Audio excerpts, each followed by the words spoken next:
Are you guys ready? I'm ready. Okay. Do we have a quorum, Haley? One moment, please. Okay.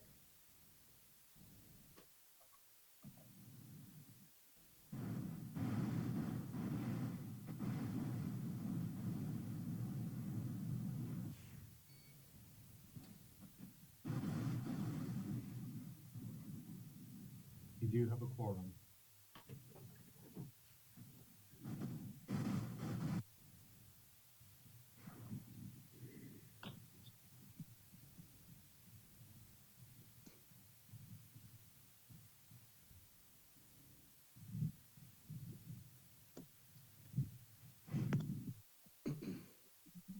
So Dave and Haley, are we ready to go? We're just waiting on media right now. Okay. New experience for all of us. Yeah, about the time you get used to all this, we'll change back to the other way. Right? It's all good.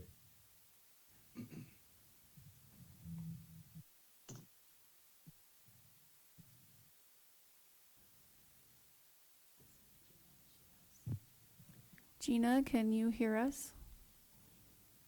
Yes, can you hear me? Yes, we can. Perfect.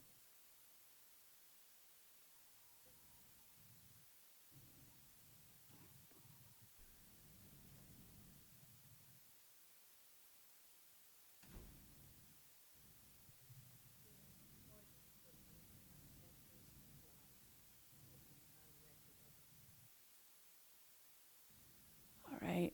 James, we are ready to start. Okay. I will go ahead and call this meeting for the Parks and Rec Commission for June 23rd, 2020 to order. First, we have the pledge. I don't know if we're going to do that virtually or not. We can go ahead and skip that. We have Okay. been passing. Okay. Twice. So we'll start with the roll call of commission members. Hale, Aye, present. Cornwell, Present. Zibble Wolf, Present. Duzek, Present.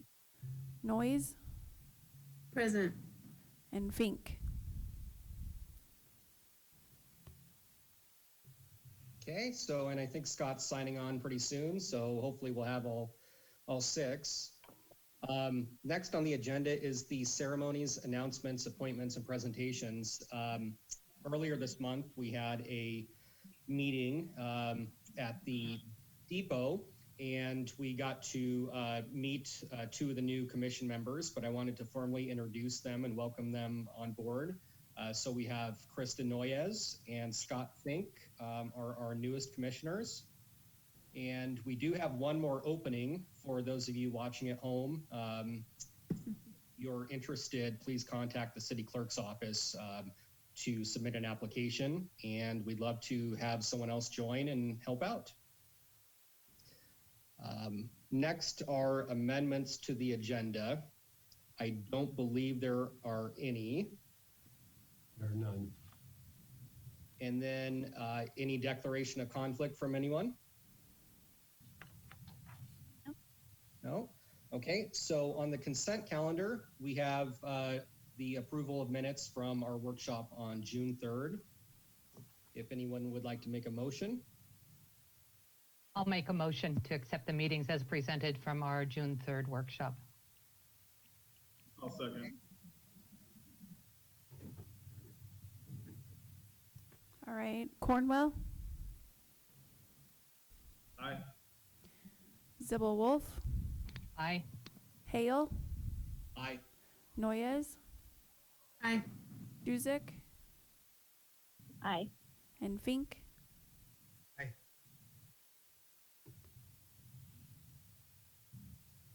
Perfect.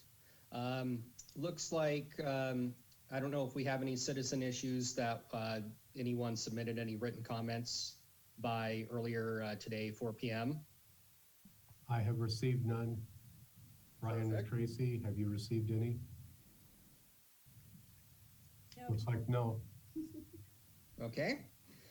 Moving on, cruising through. We have no new business.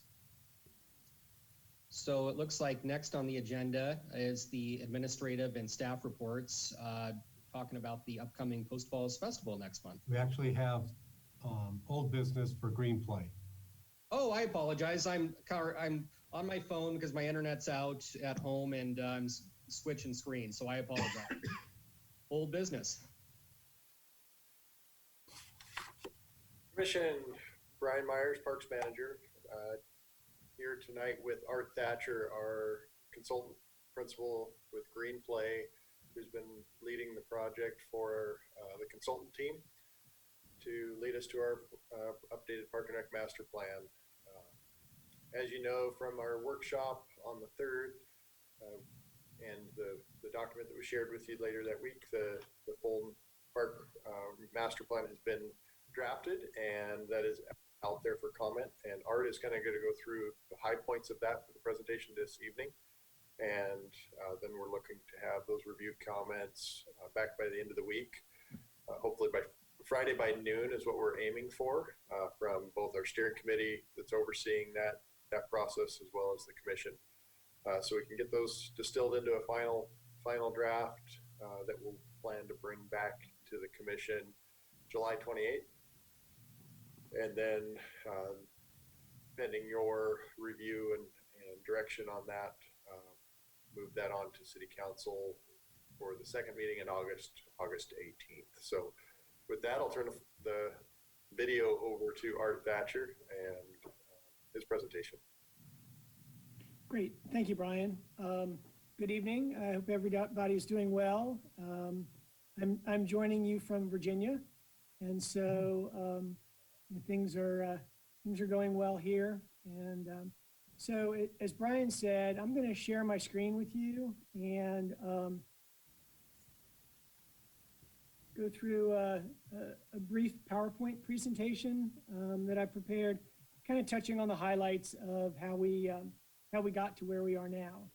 Really, the master plan itself is really kind of all based around the mission of the department, and the mission is to provide exceptional park services, facilities, and recreational opportunities for our customers and the citizens of Post Falls. And so as we look at that, really, what we have in mind is creating this blueprint to provide quality recreation services, parks, green spaces, facilities, and programs throughout the city for the next 10 years. Typically, a master plan, its shelf life is 10 years. A lot of communities will look to do some updates around 5 years, but do a complete update at that 10-year mark. And so as we look at kind of the steps that we've taken so far to kind of get to where we are now, we reviewed existing plans and conditions. We did community and stakeholder engagement. We did a community-wide survey, both statistically valid, and then we did an open link survey. We did engagement with the staff as well as with the Parks and Recreation Commission. We had our staff come in and do a comprehensive facility inventory, level of service analysis using our GRASP technology that I'll talk about a little bit later. We looked at local, national, regional trends, demographic analysis, looked at your operations, your maintenance, did a comprehensive community needs assessment. And then through all of those pieces, all of those data points, we really identified what some of those key challenges and opportunities were. And then we've developed goals, recommendations, and an action plan that are all contained within the document. It's really kind of looking at that, the strategic framework, the snapshot where we started out, looking at the size of the community, your population, the number of facilities and amenities, looking at your budget, highlighting that, the Tree City and your re-envisioning of the downtown, evaluated your staff, and really kind of, looked at that you are the fastest growing community in Idaho. So as we talk about public engagement, we do a mixed method of public engagement. So back in June, we did focus groups, stakeholder meetings, did a public presentation to gather information from the community, really kind of looking at strengths, weaknesses, opportunities, what the community was really kind of looking for, programs facility-wise. And so as we looked at that, the priorities that came out of those meetings and out of the public presentation were these concepts of connecting the community to parks, physically, emotionally, and socially, maintaining what you currently have, looking at improving your marketing, branding, and communication. I can tell you that every community that I've been in, this is one of their top priorities. You can have the best marketing department in the world, and the community still will think you can show some improvement. So, we've looked at your social media presence and your print materials and those things, and the staff is doing a really good job.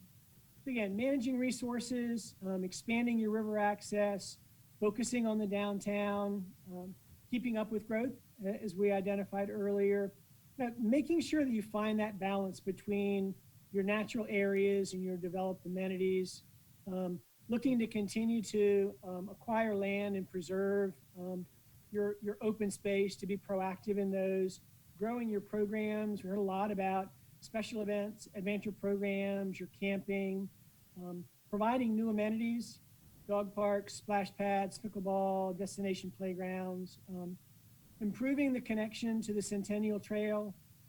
There was a lot of conversation around building a recreation center and swimming pool, developing a sports complex, looking at one or both of those, creating a community gathering space. I think really talks back to that, focusing on the downtown area. And then again, looking at dedicated funding sources to support your operations and your growth. From there, we developed a survey, the needs assessment survey.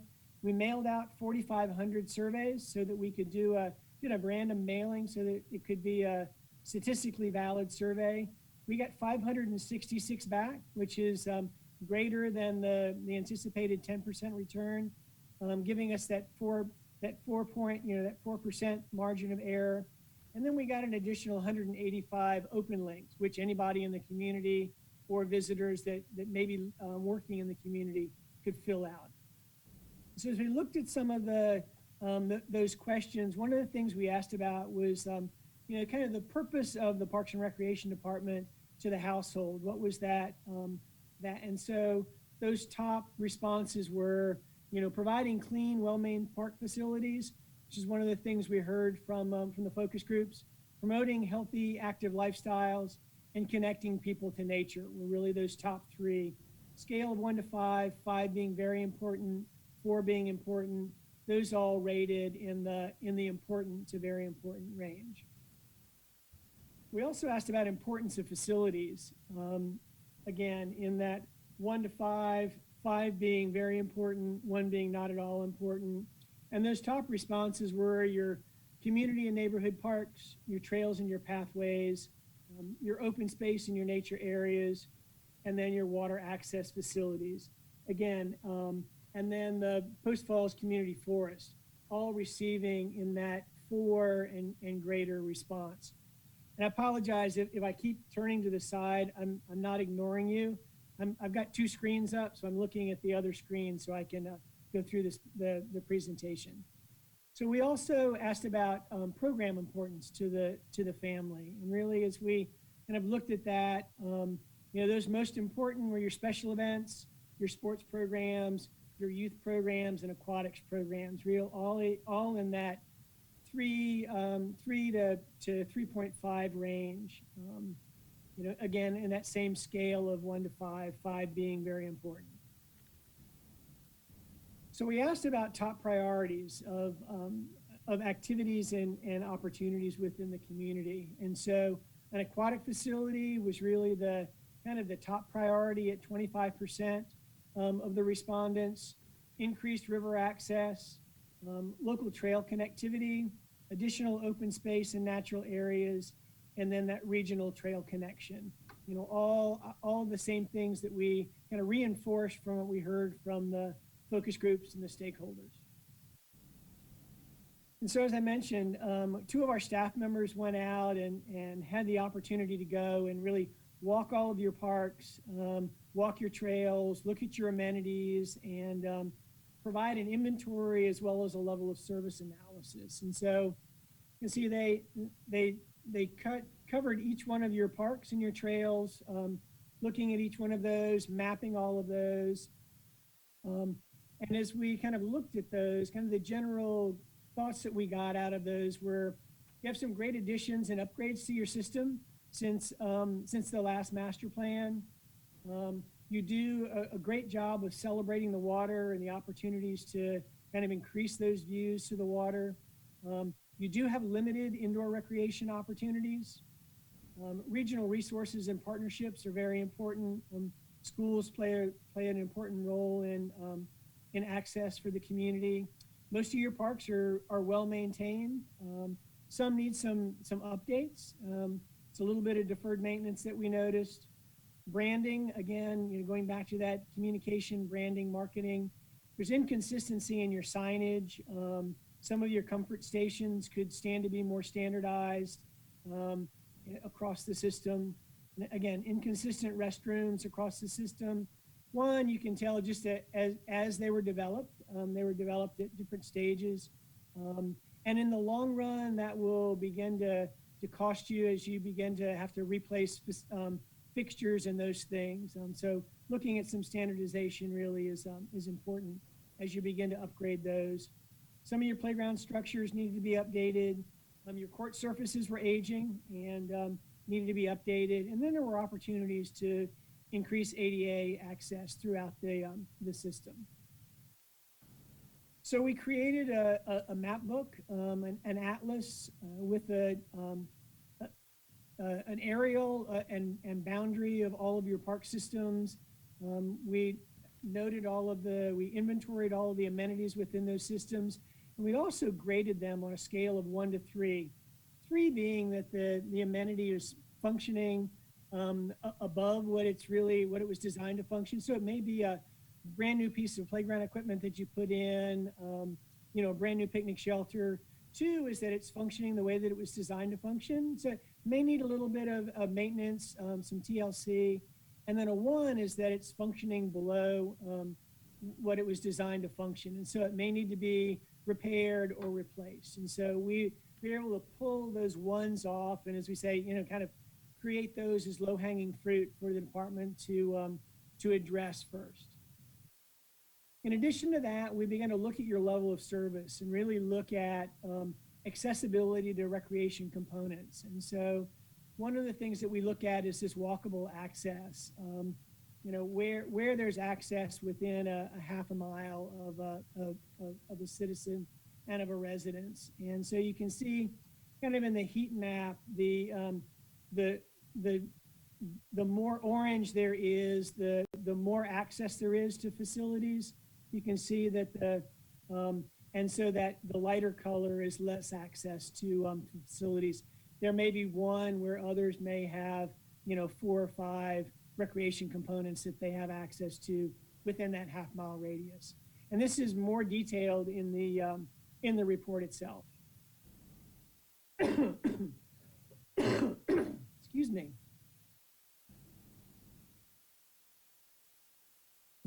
We also looked at access to indoor facilities, again, using that same half-mile target. And, again, you can see that, there are more areas that are below that target value than are above. And a lot of that has to do with the number of facilities that you have. We also looked at trail access, trailheads, as well as loop walks within your parks. And then we also looked at playground access for the community. And you can see it, again, using that half-mile, access radius, also taking into effect those boundaries or those barriers to access. We took those into account as well as we looked at this. So then we take all that data and we look at all of that, and we really look at what are some of those key opportunities, and really increasing your trail and pathway connectivity, expanding your river access, acquiring additional open space and natural areas, making sure that development doesn't overreach your boundaries. Again, looking at the opportunity to build an aquatic facility, recreation center in phases, maintaining what the city currently has, keeping that maintenance of service and quality up, assuring accessibility, not only the ADA accessibility, but also transportation to different components. And one of the other things that we heard was this entry level for first timers, and Parks and Recreation's opportunity to provide those opportunities for maybe first time mountain bikers or rock climbers, pickleballers, those type things, and giving those entry level programs. Finding a balance between your natural areas and your developed amenities, creating that downtown community gathering space, looking at your branding, your wayfinding, and your marketing, maintaining and expanding your partnerships. You do an excellent job of getting partners for your special events and your programs and those things. So making sure that you're maintaining those relationships and then expanding as the need arises. Providing new amenities, looking at program growth, increasing your staffing levels to continue to provide those current levels of service as the community grows. So as you add new components, making sure that the staffing levels are keeping up with that, as well as with your programs. Identifying dedicated funding sources to support your operations and growth, and then increasing access to active recreation and athletic facilities to support your programs. And so we took those and we began to kind of look at building goals and objectives. Really the primary focus of those were really on maintaining, sustaining, and improving the system that you currently have. As we looked at those and as we began to develop the action plan, we looked at priorities in time frame. Really that short term, really 0 to 3 years, at midterm 4 to 6, and then long term, that's 7 to 10 years. And so the first goal that we came up with was really kind of improving and expanding your facilities and your amenities. And it's 7 objectives that came out of that. Again, expanding your greenways, your pathways, and your trail connectivity, continuing to maintain and improve your existing facilities and amenities, expanding your open space in your parks, making improvements to and replacing some of your existing facilities and amenities as they age out. Also developing new amenities at existing parks. So looking at infill to existing parks to kind of increase your level of service, continuing to improve your ADA accessibility, and then upgrading your convenience and your customer service amenities. Looking at your restrooms, looking at water fountains, looking at your trailheads and those things. So the second goal was to continue to improve your organizational efficiencies. As we looked at those, 3 objectives came out of that: continuing to enhance and improve your internal and external communication, looking at staffing appropriately to meet your current demand and maintain your quality of service. And then again, as I mentioned earlier, building on your existing partnerships and looking for opportunities to increase appropriate partnerships within the department.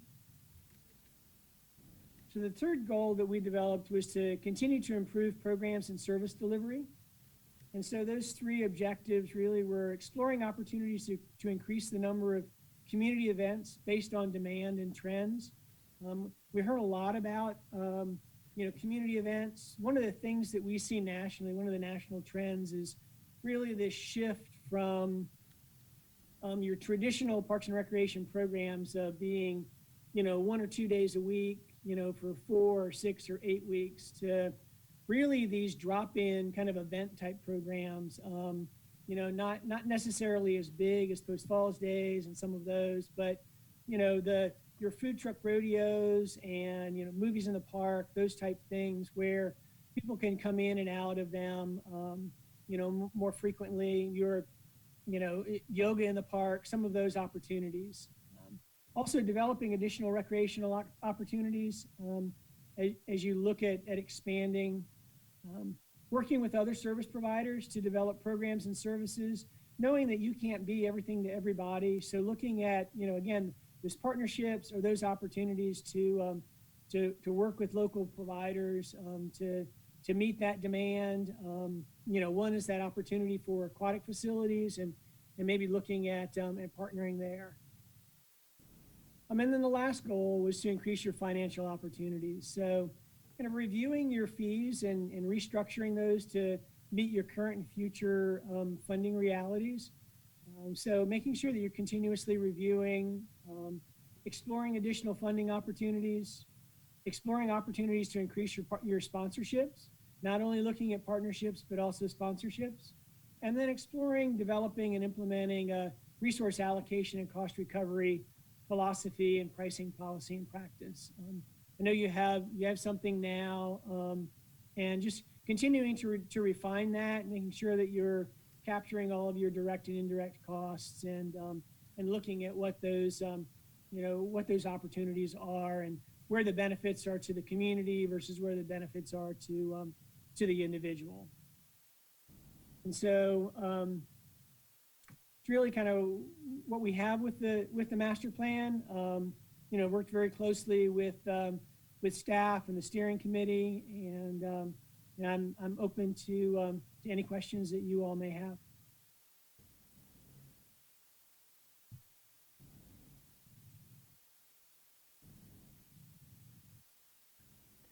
You have any questions from anyone?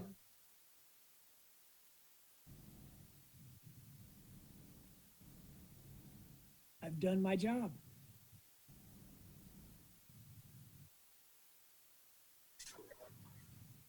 Well, again, I think as Brian said, we will have an opportunity to, look at any feedback you may give us by Friday.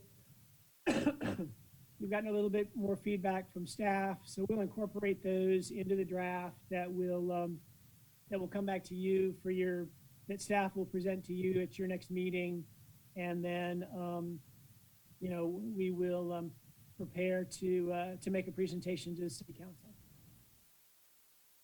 Now, Dave, we have this on the agenda as an action item. Do we need action tonight, or are we tabling this till next meeting? We do not need any action at this point. The big thing is any feedback you have is to get it into Brian or Art. Brian will forward it on to Art if that's easiest for you. And then they'll start finalizing it, and it will come back at your next Park and Rec Commission meeting. And there will be action. And is that in July then, Dave? Or I thought it was supposed to go to council in July. And we have a workshop in July, right? Yeah, it'll go to you folks in July, and it'll go to the council in August. August, okay. So, but we would be able to accept this in July, even at our workshop. Correct. Yeah, okay, great. And depending on where we're at, I'll probably get in trouble from the media center, but at some point you guys will be back at City Hall. It may not be at that time, but we believe council will probably be back in. But once again, it's a day-to-day thing. Right. Okay.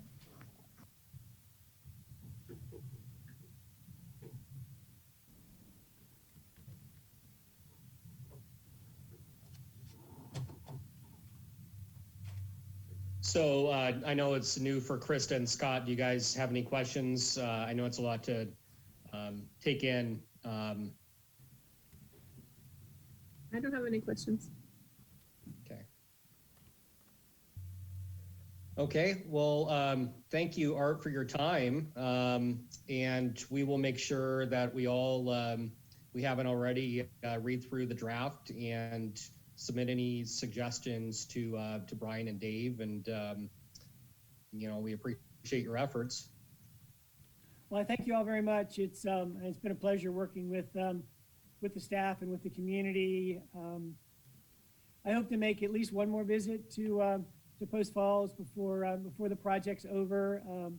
I've loved my time there, so I I hope you all take care, stay safe, and I'll be in touch. Thanks, Art. Thank you.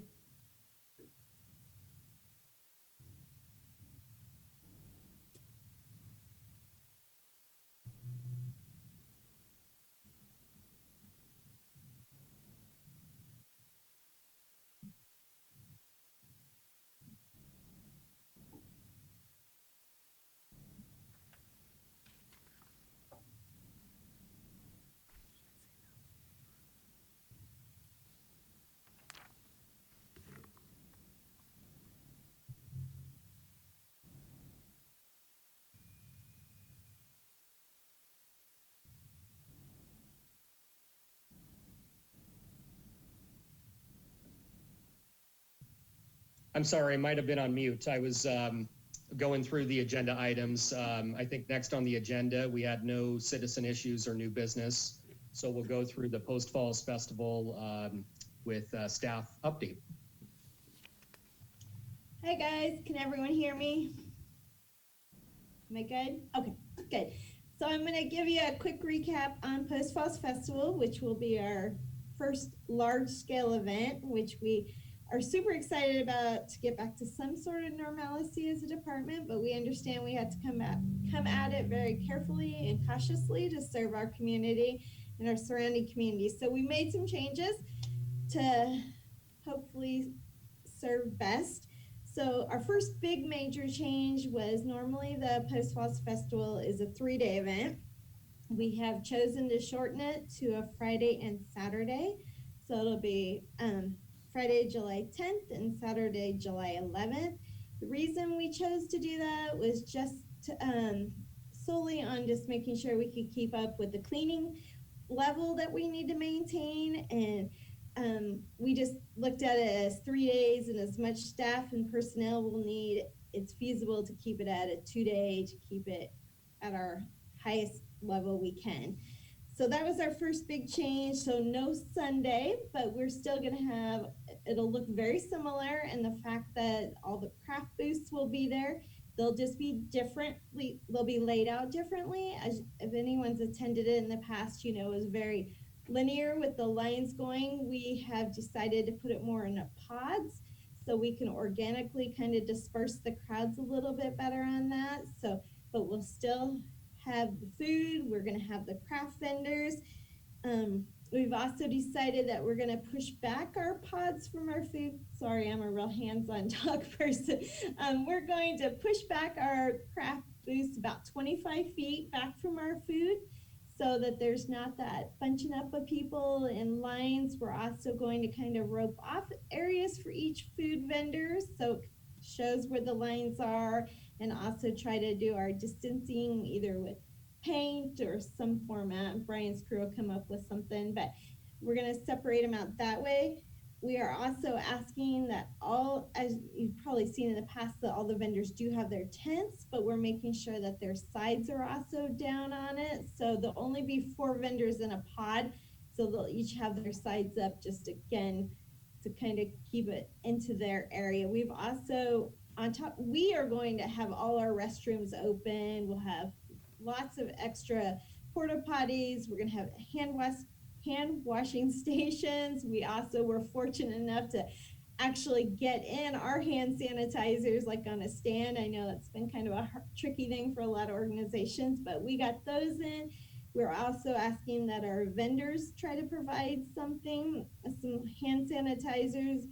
We have not made it mandatory at this point, and things are always in flux day to day, but right now at this point, it's not mandatory that masks and gloves are needed, but we have highly encouraged it for our vendors if they would like to, if they would do that. And we will see as the status keeps going if it's also something that we make mandatory in the future.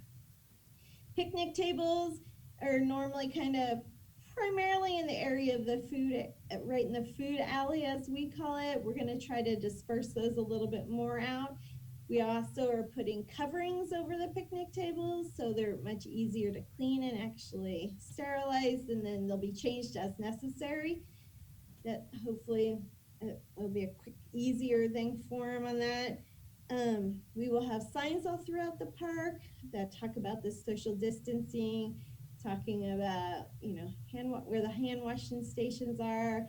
We also have had the discussion of like our public restrooms, of having to put up some sort of signage because they can get busier, talking about asking people to wait outside, and also kind of putting the appropriate like tape or something down so that people space out in the line for the restrooms. Hopefully having all of them open and our porta potties, we're not faced with that major of a problem, but just to put it out there. Also, we've chosen to cancel our big wheel race, which breaks our heart because that's kind of a fun little staple for families. But it's not feasible for us to put all different kids and heats and stuff. It would end up being about a 12-hour event. So, and to keeping the big wheels clean for them. So I shouldn't say we've canceled it, and the fact that it's not going to happen with Post Falls Festival, but we'd like to bring it back in a different event. So hopefully families can still look forward to it. It just isn't going to happen at that event.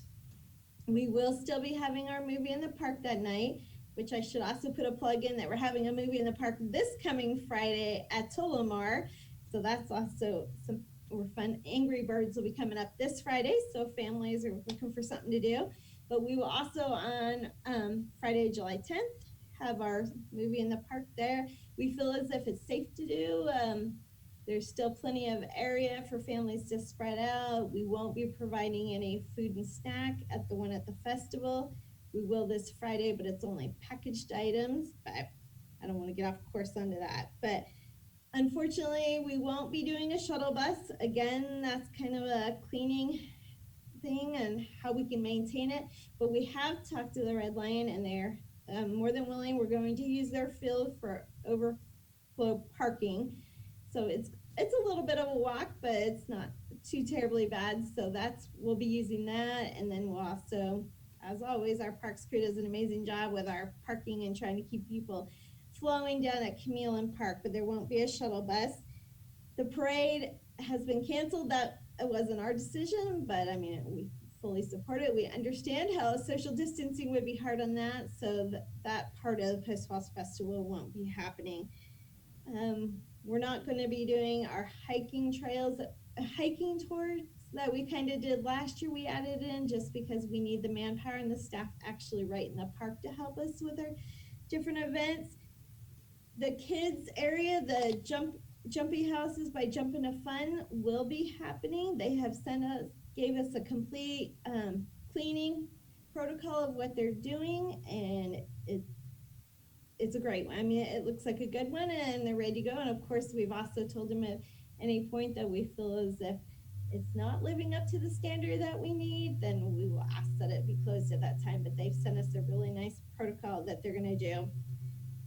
Music times, we're going to still have all our good music. Jill worked really hard on that. What we did do is we cut out some of our bands. We took a few bands out just in the fact that we were trying to space it between it, so we can get on stage and clean it in between.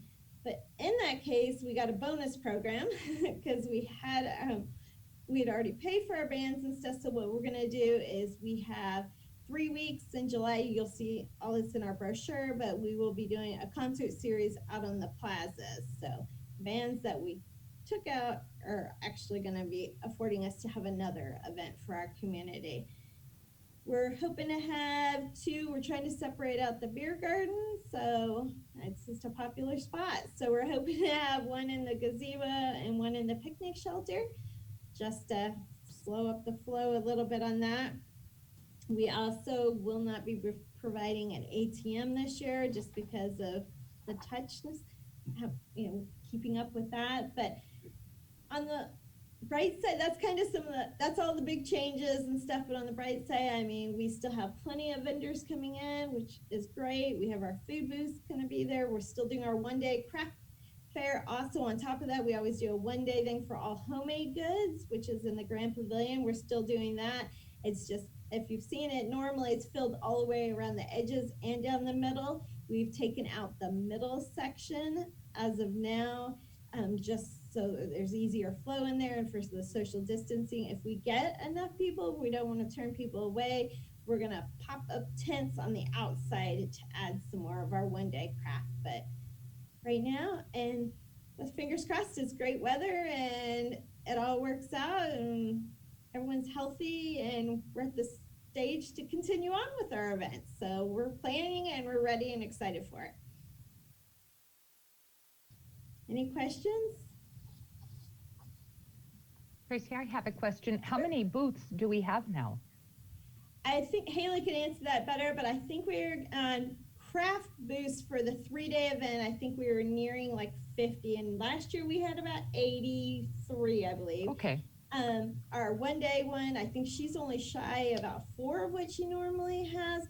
The food, surprisingly, has been one of our lower thing. I think we're only right now at 12. We've had a ton of food come in, but it's been way too commercial for our size of event, like 30-foot booths that we can't fit in there and stuff. So if anyone's out there that's got a food booth, we're looking for you. Okay. And have we considered offering, whether for sale for a small amount, but a mask and gloves, or find a vendor that is willing to provide those for people that all of a sudden get there and say, oh gosh, I really should have a mask on? Yeah. We haven't thought about selling them. We put out the call that we needed masks for our camp, and we have gotten plentiful, and people have been so gracious about giving them to us. So we talked, Derek is going to go to some of the people that have been donating for camp and offering, and asking them if we could have some that we can hand out if people felt like the need or wanted them at the festival. Even if you sold them for like $1. I know. A set of gloves and a mask. Yeah, just something to cover the cost of it, but make them available to those so people don't leave. We want them to stay there. Yeah, absolutely. It makes sense.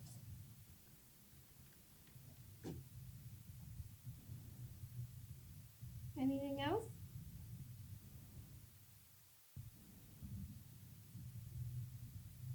Thanks, Tracy, for the update.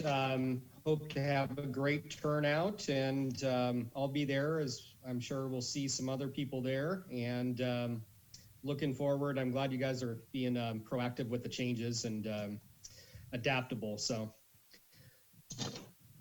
Dave or Brian, did you guys have anything to update us on? It's been busy. We find that after every weekend, we're seeing a lot of people out there. There is some concern this last weekend just about people coming in from Washington over to the parks. As we've had to explain to them, the governor's protocol does allow for travel between the states without quarantine. We are open at stage 4. I can't change that. This next weekend's going to be very interesting. As I understand right now that the last of the cofferdams will be shutting, so we should see boating happening this weekend, unless we get another big storm come in. So summer's getting there. Took a while. Okay. If we don't have anything else, we have the commission comments. And in this, anyone, if you have anything to add to the good of the cause, you could bring it up at this point if it's not on the agenda. But the one thing we had under this item was election, which we had put off for a few meetings. And Dave, is this, normally we have elections in what, like February? So is this term so this term would be till February for chair and vice chair, right? Correct. And since we do have some new people here, I'll go over kind of how the process works. Our chair will open up the nominations, first for the chair, and then that'll be taken, and then the vote will go, and then it'll be opened up for the vice chair. We need to have a minimum of 1 or more nominations. The person who is nominated must accept that they're willing to serve. When there's no more nominations, then we close it, and then we simply do a vote, and it's simple majority. So it's pretty simple. So it's back in your court. James. Okay. So first is chair. So I guess we'll just go. Do we have any nominations? And then we will see if there's one or more and go from there. I'll nominate Jim Hill. Okay, I think that was Jason. Yeah. I would accept, but we have to make sure. Does does anyone else have a nomination for anyone? This is Gina. I'll nominate Jim Hill as well. I think, Danny, are you trying to say something? Sorry, yes, I'll second that nomination. Okay. Well, I wanted to leave it open, so anyone else, if there's no other nominations, we'll close it and have a vote. Thank you for the nominations. No one else for nomination for chair? No. Okay, so we'll go ahead and vote on chair for nominating, I guess, myself to be chairman. So I guess we'll go ahead with the roll call. Zibble Wolf, Aye. Duzick, Aye. Fink, Noyes, Aye. Hale, Aye. Cornwell. Aye. Okay, halfway down. Another year. Yeah, thank you. I would encourage, we want to get, some new, someone new in the seat at some point, but I guess it was just a one-year term so far on this go around. So for vice chair, we'll have the same process. And I believe the vice chair duty is just to fill in if the chair isn't present to run the meeting. I don't believe there's any other duties. Correct me if I'm wrong. Only other as assigned by the chair. Okay. And do we have nominations for a vice chair? I'd like to nominate Jason. Both Jason and Danny have been on the commission for multiple years. And I know Jason's, been with it for a long time. So if he's interested in accepting, that would be my nomination. I'll accept. Okay. And does I don't think, do you need a second for that? I don't know that you do. I think he just has to accept No, the you don't. nomination. Yeah. Just accept. And does anyone else have any nominations for vice chair?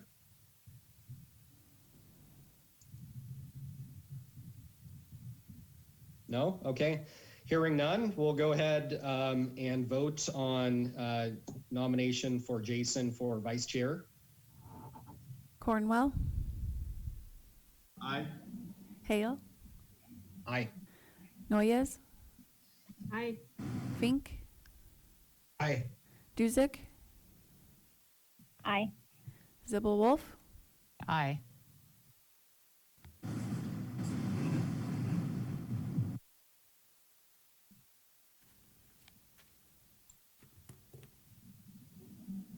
Did we miss, did we get them all, Haley? Yes, we did. Okay, perfect. Okay, so those positions will start next month and last through next February of 2021. Did anyone have any comments relating to Parks and Rec that you wanted to add that wasn't on the agenda? Just real quickly, are we still taking surveys for the Tullamore survey online? Yes, that'll run through the 29th, which is next Monday. And Okay. basically we wanted to do that because we'll also be at the movie in the park this Friday. And so we could mention to people then that they Perfect. can't take the survey. Okay, so it's still up as well. Yep. Good.